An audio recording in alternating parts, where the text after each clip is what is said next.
Good afternoon. I'm Aaron Wybe with the Extension Foundation, and we are excited to have you all here with us today. We have a wonderful webinar for you to learn about the latest findings from Penn State and other institutions based on research funded by the McCormick Science Institute.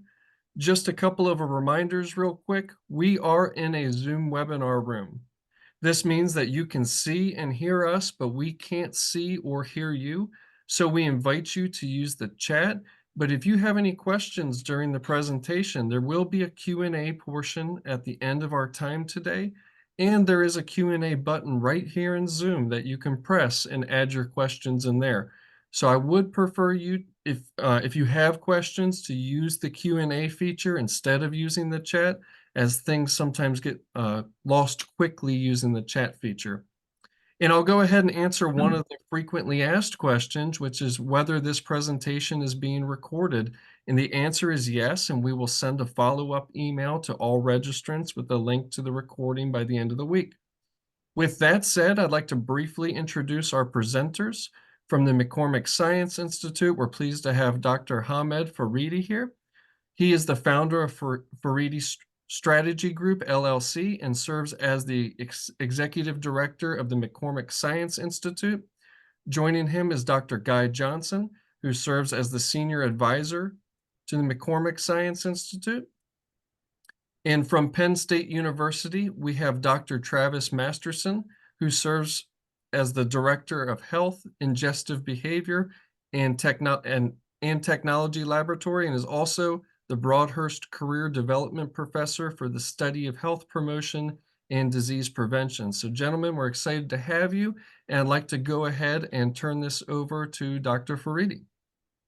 Thank you very much. It's a great honor to be here, and thank you for the invitation. To begin with, I am very excited to share the information with you.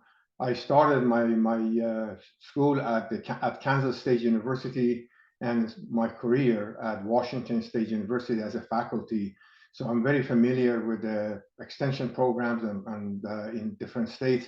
I'd actually worked actively with the extension team at Washington, Idaho, and Oregon for several years. So I really value the work that you do.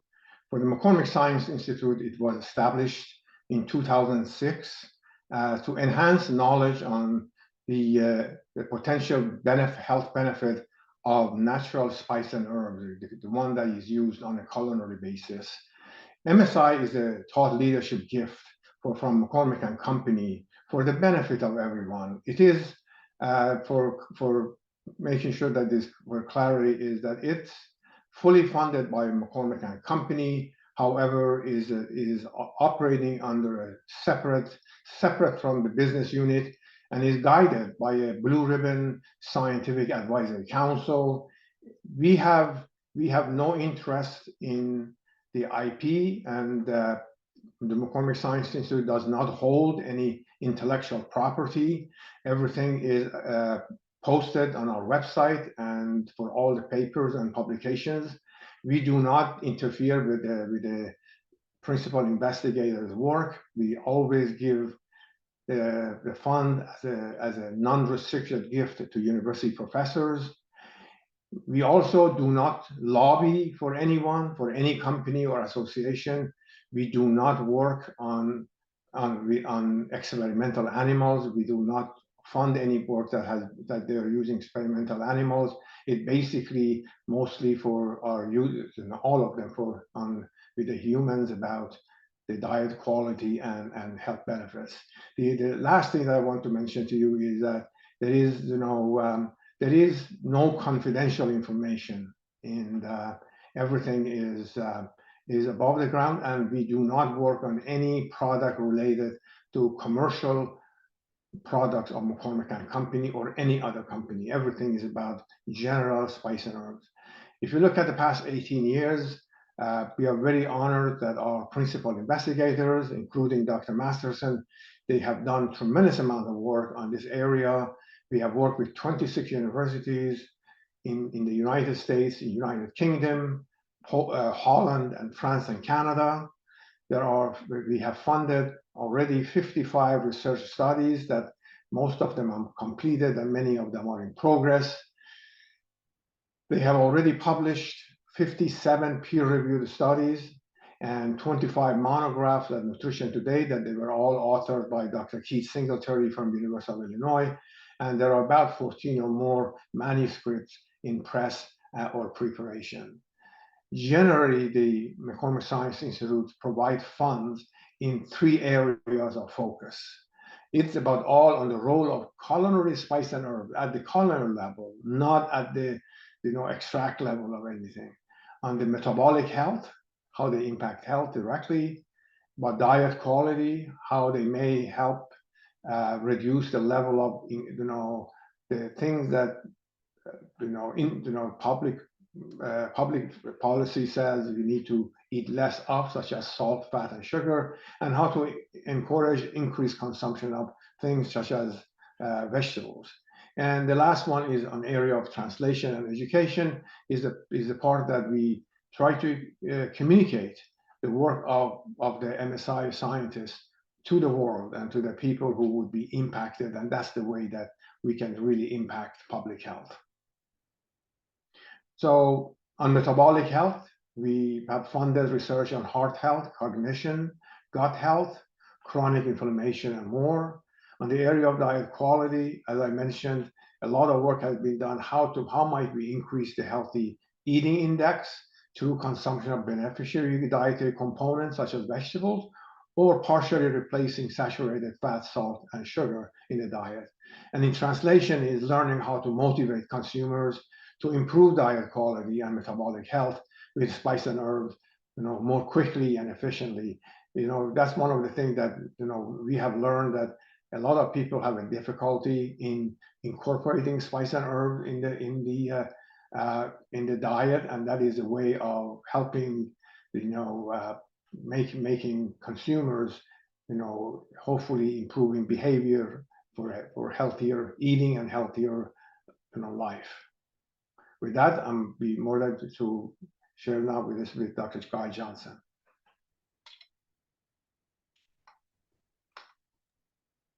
Excuse me, Dr. Johnson, you're muted right now. Oh, well, that was a great way to get started. So anyway, thank you so much for your interest in this topic. It's a real pleasure to be engaging with the extension community. We're really excited about this, and it's been my honor to be associated with the McCormick Science Institute since the very beginning, where essentially we're trying to find out if the spices and herbs people buy at the grocery store and add to their foods have health benefits. And it's been wonderful to just focus in on the science. So my job today is to give you some highlights about the first area of research that Dr. Faridi mentioned, and that is metabolic health. So we began our initial research activities in this area looking at the broad categories you're looking at now. Antioxidant properties, inflammation, weight management, and cardiovascular health. And the latter, I would say, more broadly includes things like glucose homeostasis and other chronic disease risk factors, but primarily cardiovascular health. And we continue to support studies in those areas, and we have also expanded. But I'm going to give you just a snippet of some of the most exciting areas that we have found looking at in these buckets. So one of the very first studies we did was in the antioxidant area. You may remember that in the late 90s and early 2000s, antioxidants were a very big deal among both consumers and the professional community. And spices and herbs are powerful antioxidants if you measure them in a test tube. And we wanted to find out if they would have similar effects in an actual food product. So we formulated hamburger patties that had just salt or salt and a variety of spices and herbs. These are things like cloves and rosemary and garlic powder, just common ordinary spices. But we wanted to see if there would be an antioxidant effect in the actual burger. So we grilled them, and what we found was dramatic. The spices and herbs added, if you go back to the previous slide, would be great. The spices and herbs that we added to the burger decreased the formation of a thing called malondialdehyde, which is a marker of fat oxidation by 70%. I love studies where you don't even need to do statistics to see that there's a significant difference. And then the subjects ate those hamburgers, and we found that after consuming the burger with spices and herbs, both the blood and urine of subjects 6 hours after they ate the burger were lower in malondialdehyde. So it affected not only the burger, but also the people who ate them. We continued to do a variety of studies in this area, and we found that turmeric was one of the most powerful antioxidant spices, and that its effect was actually increased if you add black pepper at the same time.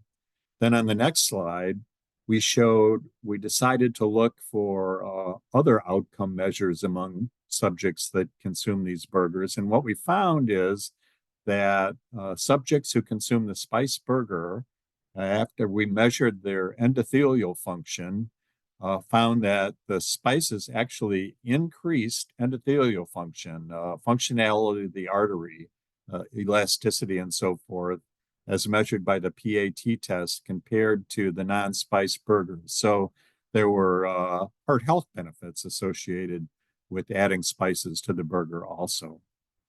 The next area of research that we looked at, one of our first study in the inflammation area, looked at the role of ginger in eccentric exercise. There was some data in the literature to suggest that ginger had anti-inflammatory properties. And this study was done with healthy, young, fit individuals. And the first thing they did was consume 2 grams of ginger for 11 days, either ginger or heat-treated ginger or a placebo. And we provided those materials in capsules, so it could be a double-blind study, because it was important to doubly blind the study, this type of study. Those are still culinary levels, so it wasn't not considered a supplement, but just culinary levels of ginger. And so they consumed that for 11 days, and then they went into the lab and performed the exercise that's illustrated here, lifting a heavy weight multiple times. And what this does is cause inflammation and soreness in the bicep. And so they continued to consume their capsules, and then they went back for the next 3 days and repeated that exercise and reported muscle soreness and a variety of other outcomes. And what we found is after consuming either the ginger or the heat-treated ginger, there was significantly less muscle soreness after the first day compared to the placebo. And then as the muscle heals and the soreness decreases over the next days, the effect of ginger was no longer statistically significant. But after the first day, the most important period, there was actually a pretty robust effect. So there's definitely something going on here. The next area of study I'll talk about is a very interesting study that we sponsored at Purdue University with Rick Mattis and Mary John Luty. And this was a study with, again, healthy young subjects, and it was a crossover study. So one day they consumed a bowl of tomato soup with red pepper, 1 gram, which is not an aggressive dose of red pepper at all. People that are not spice enthusiasts have no problem with that level of red pepper, or the same soup without red pepper. And then they hung around in the lab for 4.5 hours and had their energy expenditure measured by being under a ventilated hood and did a variety of other things. And what they found is that after 1 hour, just having 1 gram of tomatoes of red pepper added to the tomato soup significantly increased energy expenditure. So the subjects were burning more energy just sitting there in the lab without any physical activity or anything else associated with it.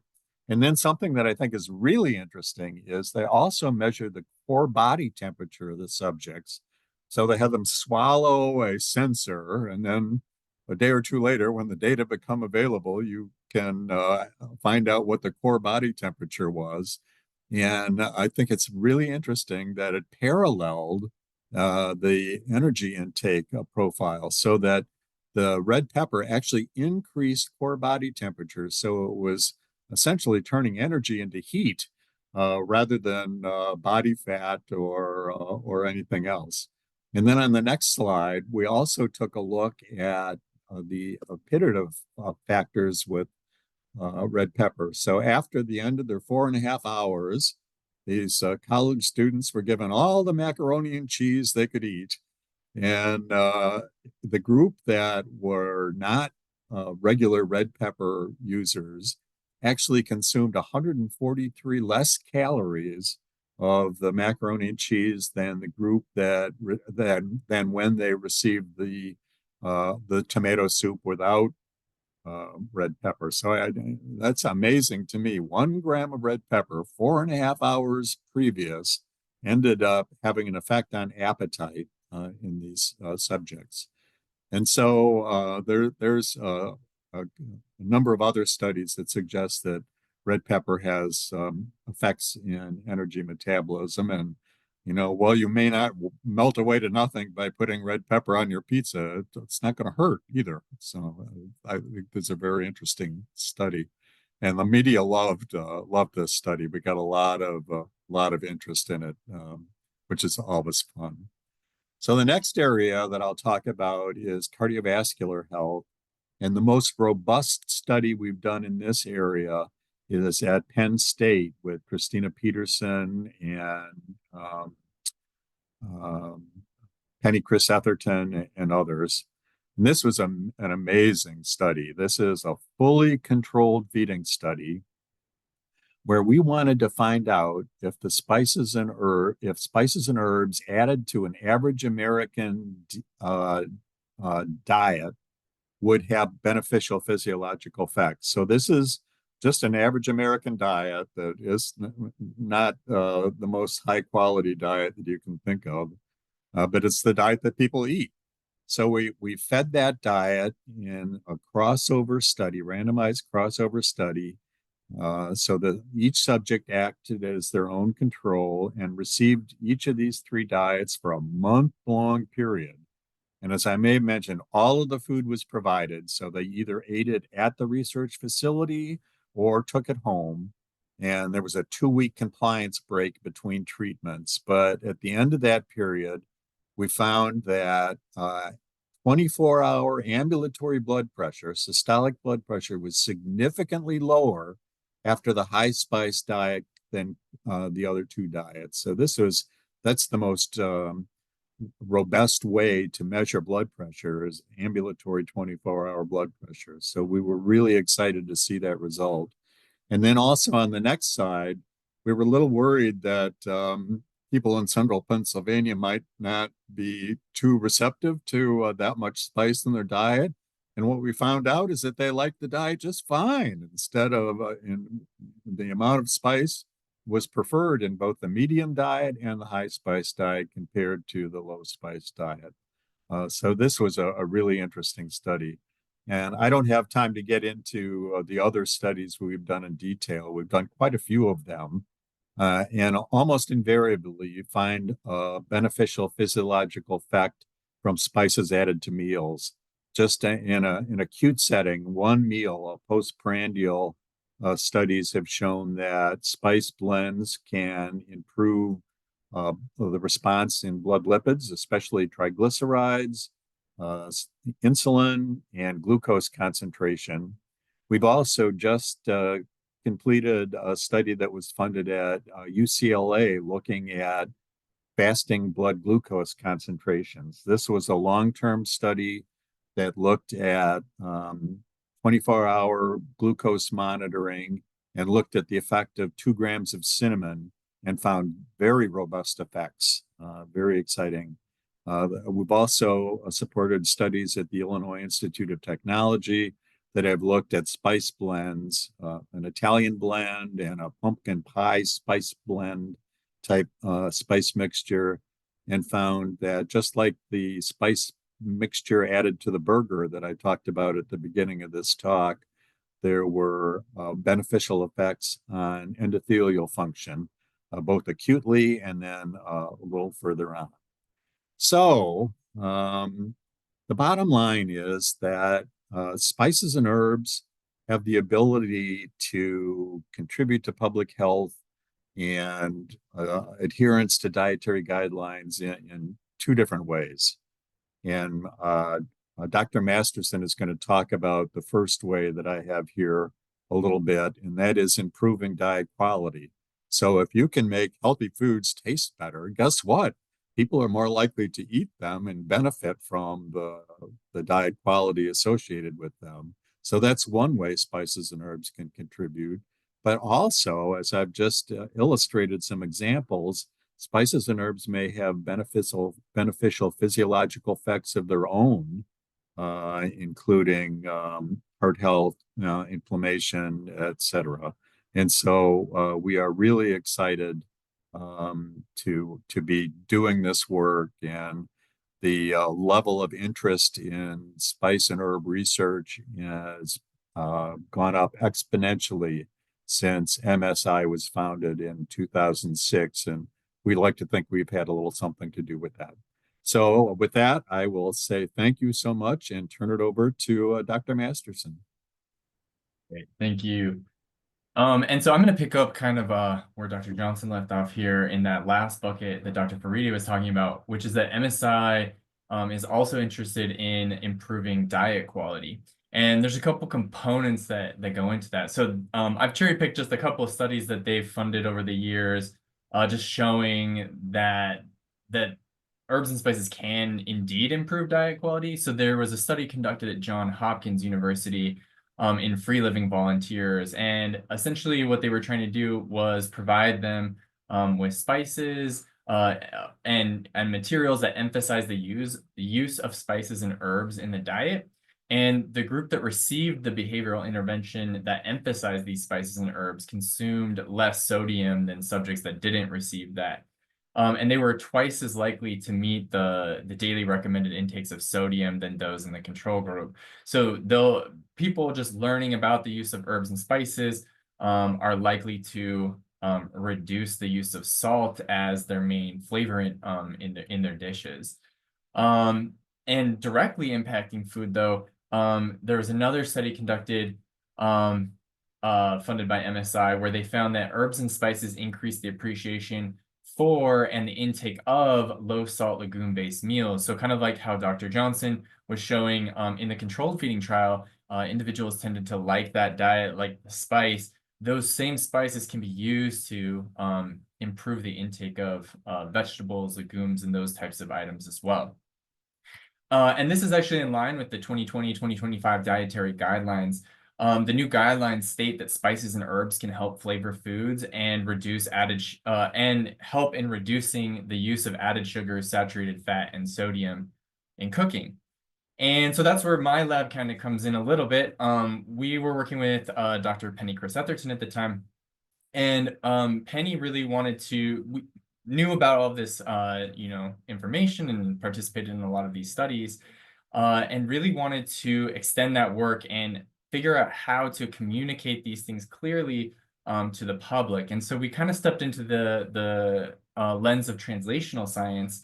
And so this is just the definition provided by NIH of what translational science is. And it's really just translating the observations that we make in the laboratory and that we make in the clinic, and then transitioning that into interventions that improve the health of individuals in the public.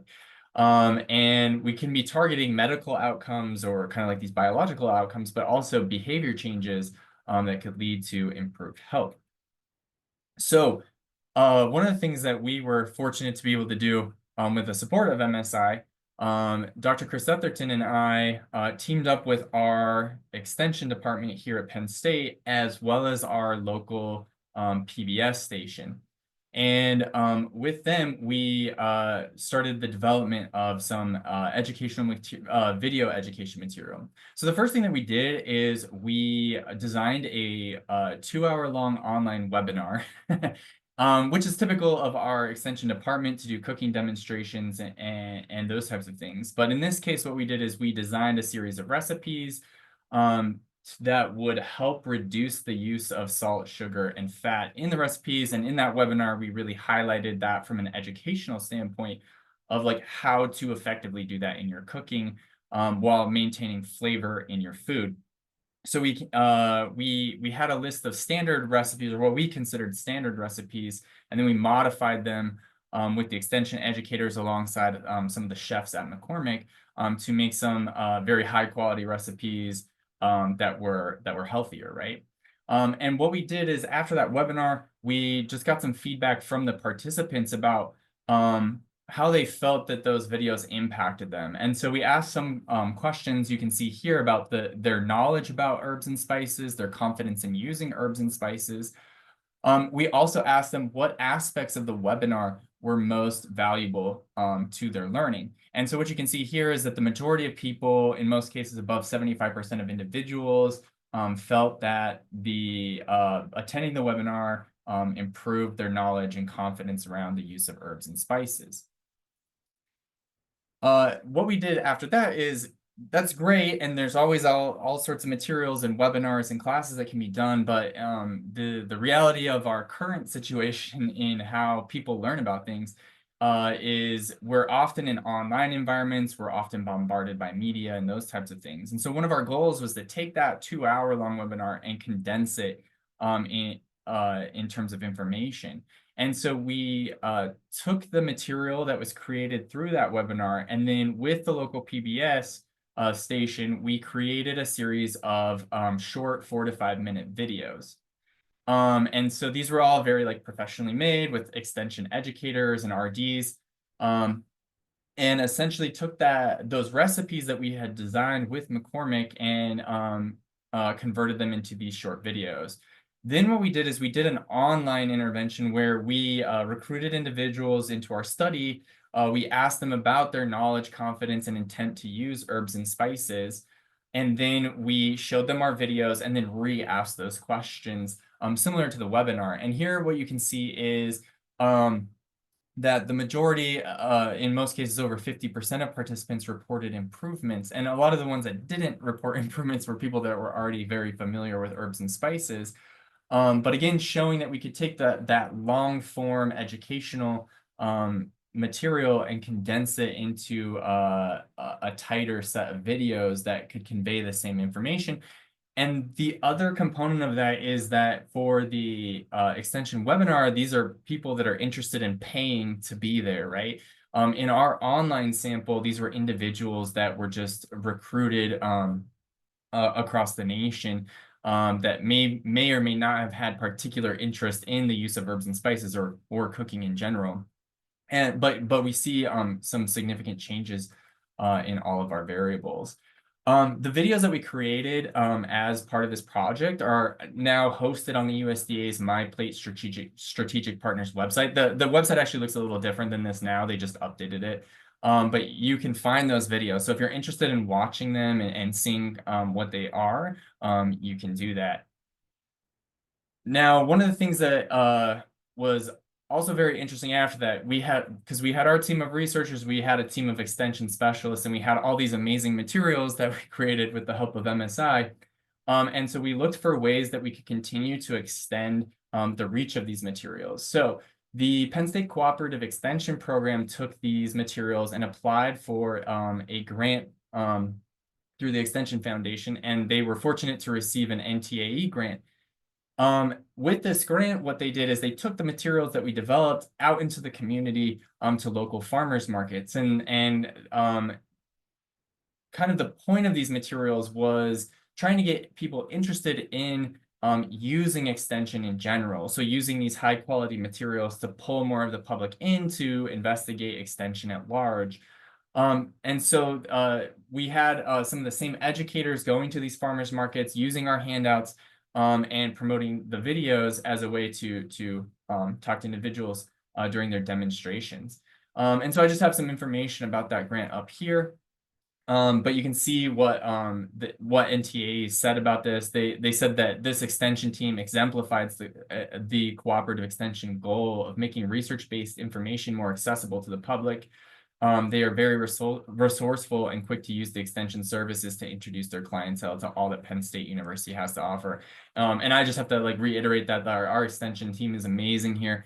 They've been continuing to work with us on several other projects that I'll share in just a second, but we really couldn't do it without the combination of both extension educators, the RDs there, and our research team as well. So just some follow-up information that they collected from that grant. The demonstrations and materials that they were presenting there showed very similar things to what we were seeing in our online study and in our webinar study, that after people are exposed to these recipes and ideas and small demonstrations, they're much more likely to adopt herbs and spices in their cooking. Now, on the research side, we took a slightly different direction. We wanted to go and look at this at a clinical level. And so what we did is we were fortunate to get a grant through our medical school here at Penn State to provide these materials and show these materials to patients, medical providers, and medical students. So we actually got to show them to 3 different groups. And with the patient group, we were actually able to show the materials in the clinic. So when the patients were going to their appointments, they were prompted to review our materials and provide feedback on them in the clinic itself. And one of the purposes of this is we wanted to know if this type of material is valued from like a medical perspective, and if patients are able to consume this material and learn from it in the waiting period that they have before seeing their doctors. And kind of the impetus for that is that we wanted to know, would exposure to materials like this allow people to have a conversation about health that's a little bit less weight focused or extreme diet focused with their medical provider, that could improve their diet quality and improve potentially other health outcomes for them.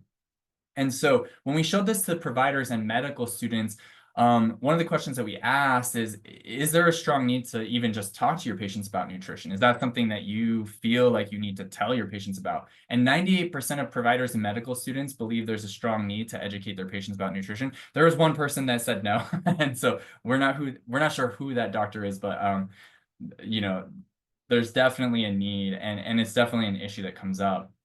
We also had our providers fill out those same questionnaires about confidence, knowledge, and intent to use herbs and spices. And the providers and medical students improved just as much as the patients when they viewed the materials. And that kind of told us that, you know, by just incorporating these materials and showing them to the providers, it was actually bringing them up and putting them on an equal level to their patients. So again, kind of justifying the use of those materials in a medical setting. All the videos were rated as high for quality and for meeting the needs of the patients. And 70% reported the videos as being a better way of educating their patients compared to handouts or pamphlets and other materials that they typically use in their medical practices right now. So the patients, what we did is instead of just showing the videos, we actually randomized into 2 groups. They either got handouts, so like pamphlets, which is what you typically receive at a doctor's office, or videos. And we gave identical questionnaires across to the handout group and the video group, looking at interest, knowledge, confidence, and intent to use herbs and spices. But what you'll notice on this little table here is that across all of those interest, knowledge, confidence, and intent to use variables, the video group outperforms in all of those in changing the patient perspective compared to the handouts. except for knowledge. And that actually made a lot of sense to us when we saw it, because we're using high quality educational material that's designed by the same educators. And so our handouts are good, they're quality material, but our videos outperform in the other areas. Also, we asked participants how they felt about the videos or the handouts. The videos were all perceived as being more effective than the handouts, per what the patients told us. Videos were also seen as being less complex and easier to understand than the handouts, even though, again, they're the same material, just presented in different ways. We also found that patients could only complete about 2 videos while they were waiting for their provider. So they couldn't make it through our entire series of videos, even though we considered these short videos, right? And so what that kind of told us, it kind of gave us a time range of what we had to fit our material into. So on average, what we're finding is that patients have about 8 minutes where they're waiting for their provider to enter the exam room after meeting with the nurse. And so that 8 minutes is usually wasted with people maybe just watching YouTube videos or reading news articles or something like that. And so kind of what we're arguing for here is, if we can get educational material to fit within that 8-minute window, it might be a good way to engage patients in discussions about nutrition and eating. And so after we did this clinical trial with our medical school here at Penn State, we came back to McCormick Science Institute and we said, these videos seem to be very effective and they're very helpful, but they're too long. So we've taken a 2-hour webinar, condensed it into about 20 minutes, but we need to go further and we need to condense it into that 8-minute window. And so my lab, one of the things that we do beyond public health messaging and this type of stuff is we study digital marketing and digital food marketing, particularly on social media platforms. And so we came back and we said, well, what we'd like to do is to create short social media style videos that would fit within what we consider a YouTube short length. And YouTube shorts tend to range from 30 seconds to 90 seconds. And so that was like our target for that. We also wanted to see if we could make the content more exciting and engaging. How could we get consumers and patients to pay attention to this material if it were in this social media style compared to, a lot of other stuff that they're exposed to. And then we also wanted to examine some barriers to adopting herbs and spices in their cooking. So even though they're getting more knowledge and confidence and they say that they're going to do it, what are potential barriers to actually carrying that out?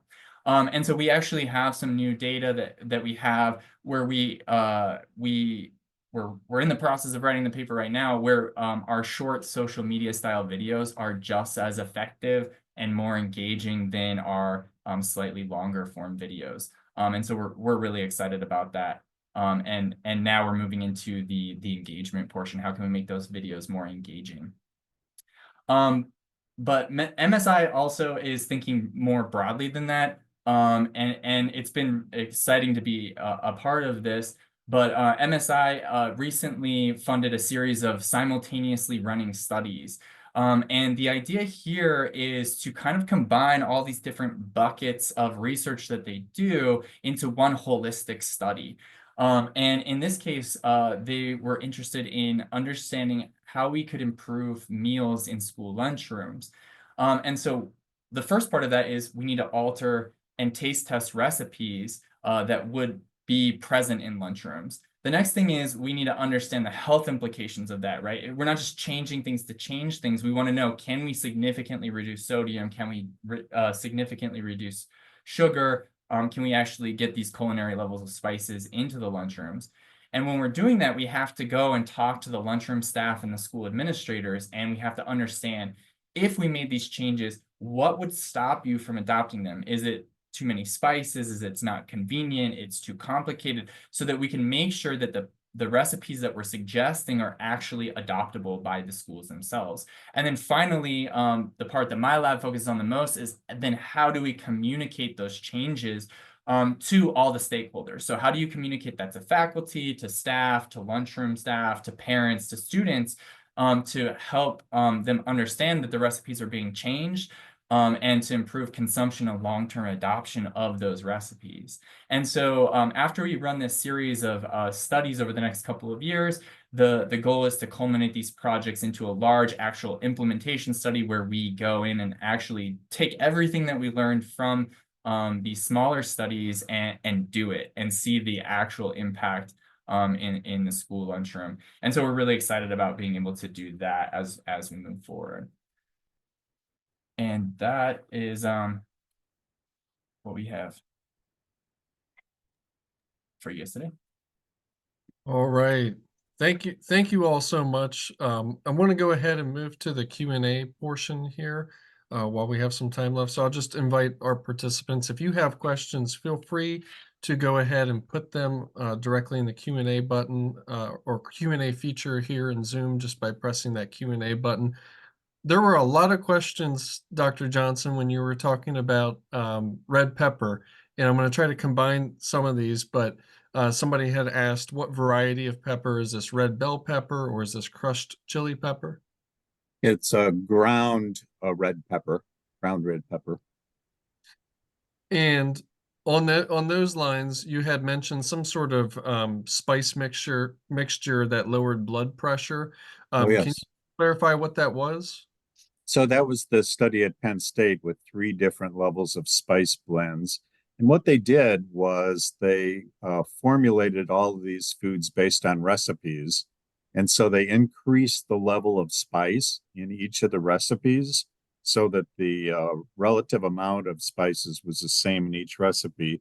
But because they did not just formulate a spice blend to test, but relied on recipes, there's a whole laundry list of spices that popped up just from this mixture of recipes. But I can tell you the most common ones in all 3 diets were cinnamon, coriander, ginger, cumin, parsley, black pepper, garlic, turmeric, onion powder. That's about the top third of the list. And let me hasten to say that all of these papers are posted on the MSI website. So McCormickscienceinstitute.com will get you access to these papers that have all the detail of the studies that I talked about. And you can download it freely. Right, they're all Open source. Yeah. all of our studies we make open access. Wonderful. I went ahead and put that link in the chat for everybody. And I think there was just a follow-up question. I don't, if you have any insights on this, if you have anything about the variety of red pepper, do you know what variety of red pepper that was used? I can't tell you the cultivar, but it's just ground red peppers. So it's cayenne pepper, red cayenne pepper, not bell pepper, but red cayenne pepper. Gotcha. And while we're sort of on the subject, would you be able to repeat that spice list again? Somebody was, I think, jotting those down. Absolutely. And again, the paper is posted on our website, so that would be the best. But cinnamon, coriander, ginger, cumin, parsley, black pepper, garlic, turmeric, and onion powder. All right. Somebody asked, is there any correlation that you all know of between red pepper and chili pepper and high blood pressure? Was that part of this work?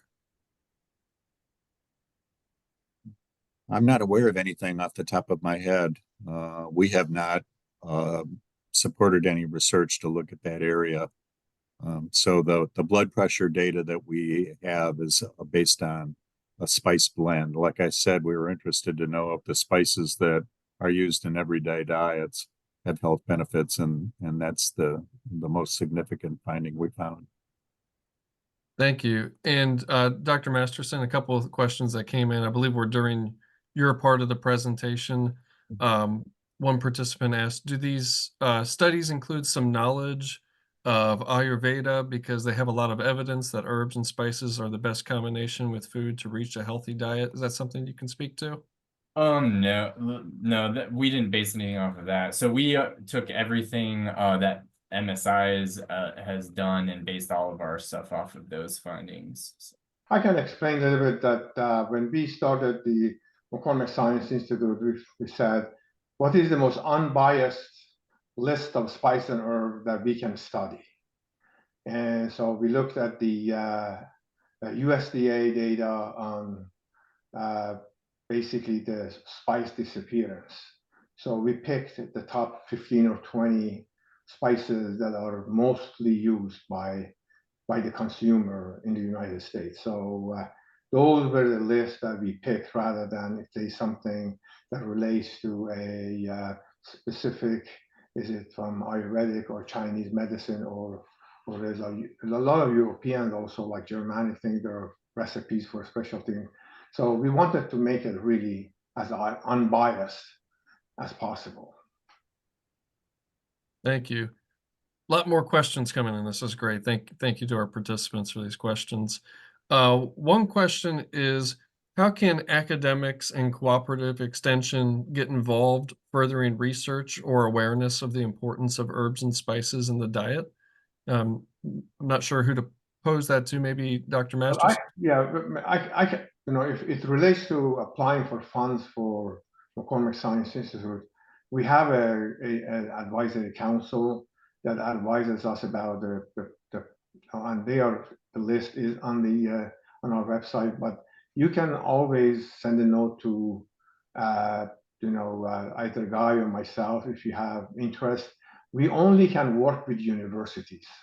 So we can, so the extension needs to be part of the university and be applied through an academic institute. But we have funding to help with your program. So don't be shy about contacting us about if there is a project that you want to have. We are working with a extension program, University of Maryland, at Penn State, and we're looking also for other funds. So for other extension programs around the country. So if you have some ideas and you want to apply for it, please go ahead and do so.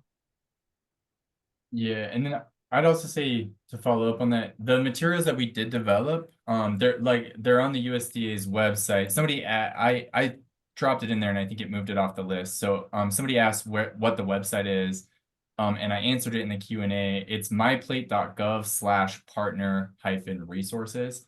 Yeah. And so those videos, both our longer and shorter videos are actually posted there. Like Dr. Faridi said at the start, McCormick doesn't have any IP. They're non-branded. They do have the Penn State brand because it's our educators, but there's no brands throughout any of the videos. And so those are freely available. We love people to use them, whether it's for your educational materials or if you wanted to do a study with them or something. No one holds any copyrights to those or anything like that. So they're freely available to use. Yeah,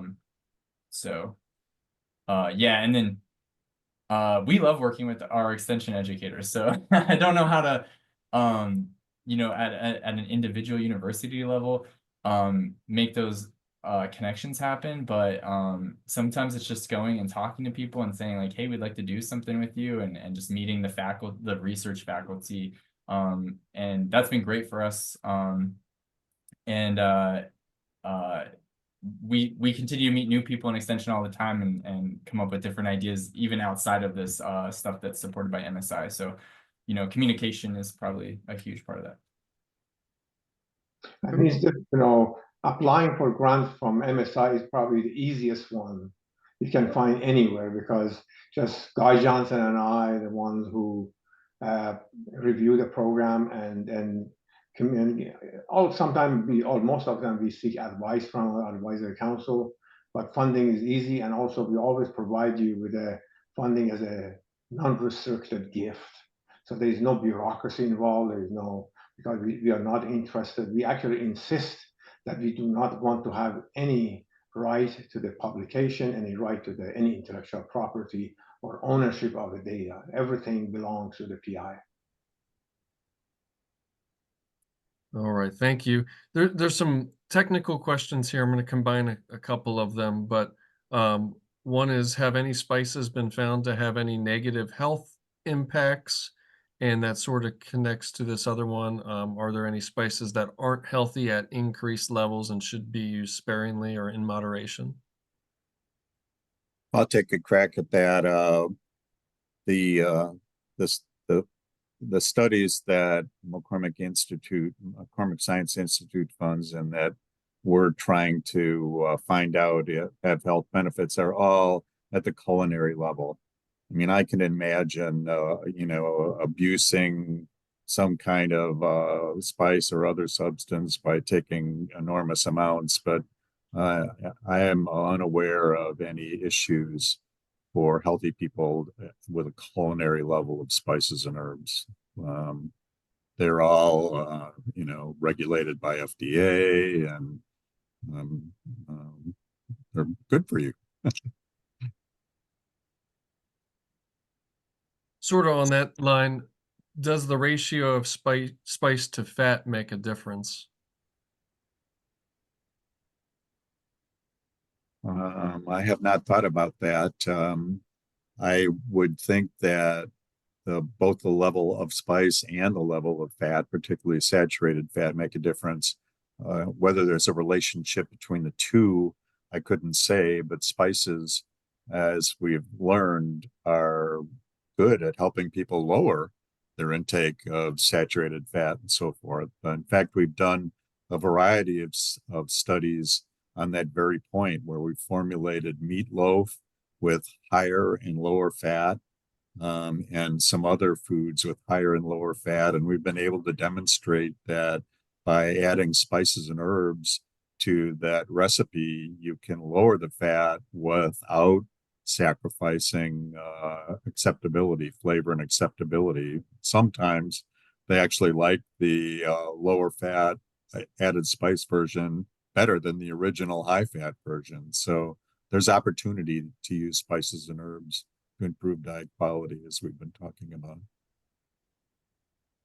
Staying on the topic of some of these spices, a couple questions here around ginger.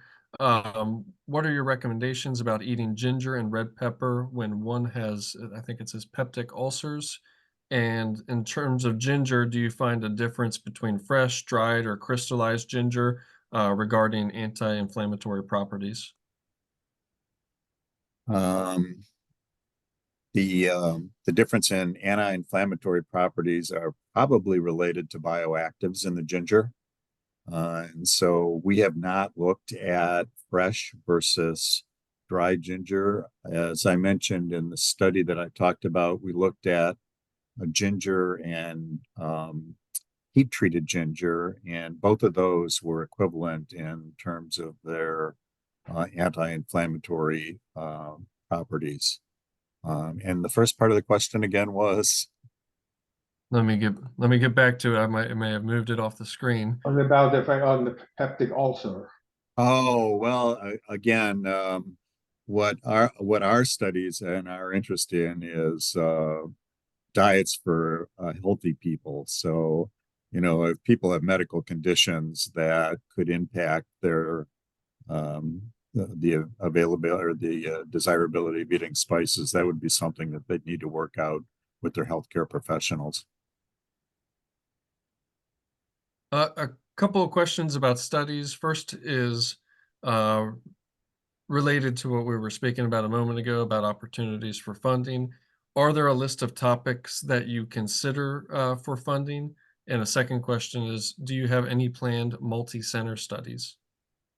Well, the first question is that as we talked about at the beginning, there are three areas that we focus on. It's metabolic health, diet quality, and translation and nutrition education. These are the three areas. And multi-center, actually, we actually encourage multi-center studies because it would be of greater value probably to public health and to the consumer. So yes, we are very interested. Thank you. Another question, sort of about different types of spices and freshness. Was there a difference in the use of fresh spice versus dried? and the shelf life of dried. Example, were fairly old dried spice used, and this individual shares that theirs tend to sit in the cupboard for quite a while, even when they use them regularly. In generally, basically, you don't want to eat something of any kind of food that is left for years. So, but we haven't done that studies because it's not within the scope of the McCormick Science Institute. All right, there's a question here, I think regarding a recall of cinnamons due to lead exposure. USDA has recalled some cinnamons due to lead exposure. Is there a limit in the amount of cinnamon intake to not be exposed to the naturally occurring lead?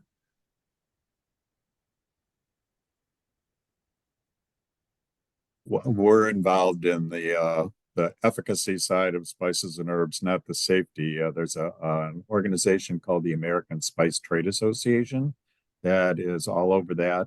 The one thing I can tell you about the cinnamon situation, and this may sound a little self-serving, but I know FDA monitored those and published a list of cinnamon and lead contamination, and McCormick was the only company that got a clean bill of health. There was very little lead in McCormick branded cinnamon. But generally, as Guy said, for all of these issues, we highly recommend that you contact the American Spice Trade Association because they have the expertise and they have the connection with the toxicologists and everything to provide you with the most accurate and up-to-date information. Okay, I think we've made it through all the Q&A questions. I do have one remaining question, but I want to share with our participants real quick. I'm going to put in the chat just a link to a 1-minute survey. If you all don't mind taking a moment to complete that for us, we'd really appreciate it. Dr. Masterson, Dr. Johnson, Dr. Faridi, we really appreciate your time today. Thank you for being here with us to share this information and these resources. My last question is there a contact at McCormick Science Institute that individuals could reach out to if they have additional questions or they're interested in some of these funding opportunities and have questions? I think Guy or myself, if we can put our email, would be great. And the other one is that we have a email, I think msi@mccormick.com, that they can contact us because we have a mailing list specifically and exclusively for MSI called msi@mccormick.com. I hope my biggest hope is that this webinar made some of you interested in doing research and doing things on the natural goodness of spice and herbs. And we would be honored and we would be delighted to be part of your journey. Again, it has to come through a academic institution, and which you're all connected with. But we'd love to talk to you about it, any possibility. And I might add, the area of translation of research is relatively new to MSI, and it would be really interesting for us to learn more about that area.